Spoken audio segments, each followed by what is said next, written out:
Merci, monsieur le ministre. La parole est à madame Valérie Rabault, rapporteure générale de la commission des finances, de l'économie générale et du contrôle budgétaire.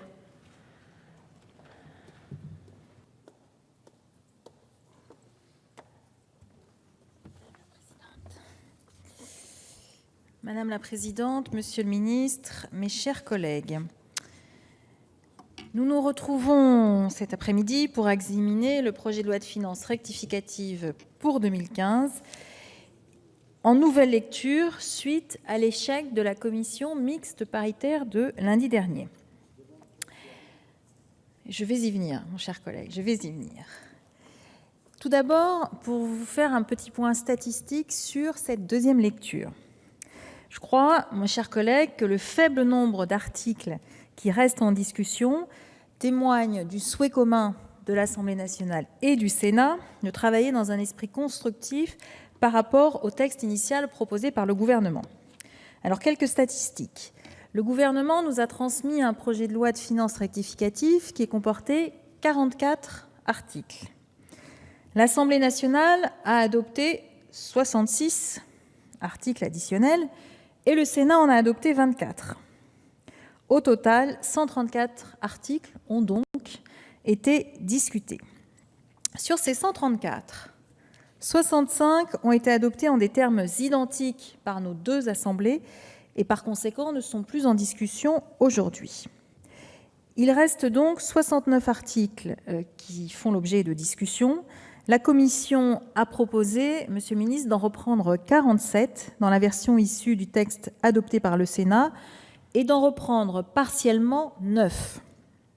La plupart des mesures, je crois, ont permis de dégager un consensus sur ces articles entre nos deux assemblées. Toutefois, le consensus n'exclut pas le fait que la CMP ait échoué, et elle a échoué sur des points majeurs. Alors, pour mémoire, ce projet de loi de finances rectificative pour 2015 a 4 objectifs. Le premier vise bien entendu à procéder à des ajustements de dépenses et de recettes sur l'année 2015 pour pouvoir respecter la trajectoire des finances publiques que nous nous sommes fixées en la votant l'an dernier. Le deuxième objectif porte sur une évolution de la fiscalité écologique au regard des objectifs fixés par la COP21 et pas que, mais il se trouve que l'accord est intervenu samedi dernier, un accord qui a permis à 195 pays de s'entendre sur des objectifs extrêmement ambitieux. Le troisième volet porte sur la fiscalité agricole pour mettre en œuvre les recommandations de la mission d'information de la Commission des finances, dont notre collègue François André était le rapporteur. Enfin, le quatrième objectif portait sur des ajustements en faveur de l'investissement dans les PME, à la fois pour se mettre en conformité avec le droit européen et pour procéder à des améliorations qui étaient suggérées par le rapport de nos collègues Carré-Carrèche. Sur le premier point, sur les ajustements budgétaires, nos deux assemblées sont tombées d'accord. Le Sénat a adopté conforme les articles liminaires et les articles d'équilibre et a ajusté à la marge, c'est-à-dire pour moins de 1 million d'euros, les crédits du budget général. Il y a donc eu accord entre nos deux assemblées sur la trajectoire budgétaire du gouvernement et de sa majorité pour l'année 2015. Ce n'est pas sur ce point-là qu'ont porté les désaccords. Le désaccord fondamental qui a conduit à l'échec de la CMP est la réforme de la fiscalité écologique. Les divergences ont porté sur plusieurs points que je vais reprendre ici. Le Sénat a remis en cause plusieurs des mesures que nous avions adoptées ici à l'Assemblée nationale. L'équilibre. Nous avions trouvé un équilibre sur la répartition des taxes entre électricité et énergie fossile en diminuant la fiscalité sur l'électricité et en diminuant l'augmentation sur l'électricité et en faisant en sorte que ce soit les énergies fossiles qui puissent être taxées. Le Sénat y a renoncé, ce qui a eu pour conséquence, entre autres budgétaires, de réduire de 215 millions les rentrées fiscales dans les caisses de l'État. Deuxième point que nous avions adopté. Nous avions prévu une convergence progressive de la fiscalité du gazole et des essences sur la TICPE et la mise en place sur 2 ans de la déductibilité de la TVA sur les voitures sur l'essence achetées par les entreprises pour leur flotte de véhicules. Le Sénat y a en effet renoncé, diminuant également de 250 millions les recettes attendues en 2007 de la TICPE et a supprimé celles sur la TVA.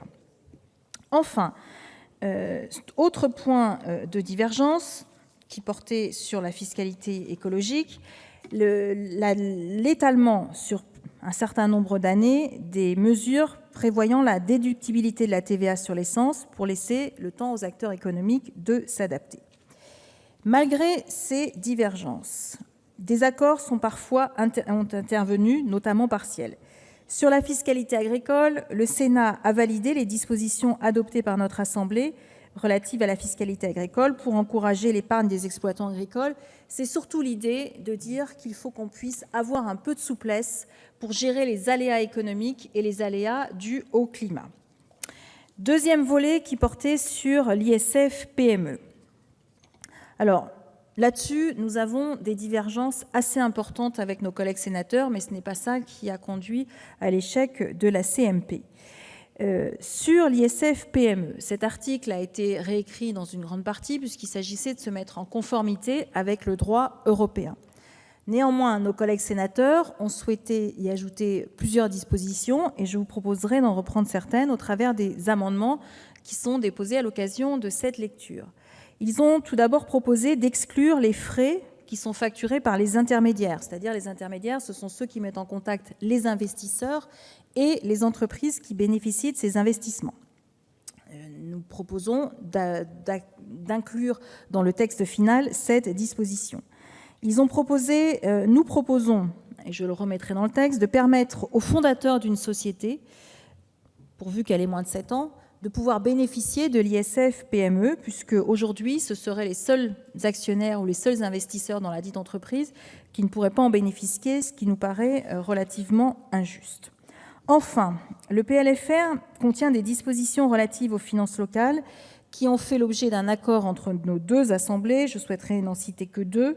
L'assouplissement de la majoration de la taxe foncière sur les terrains non bâtis et constructibles dans 618 communes, et enfin des aménagements destinés à faciliter les procédures d'intégration fiscale lorsque des communes fusionnent ou que le périmètre des EPCI évolue.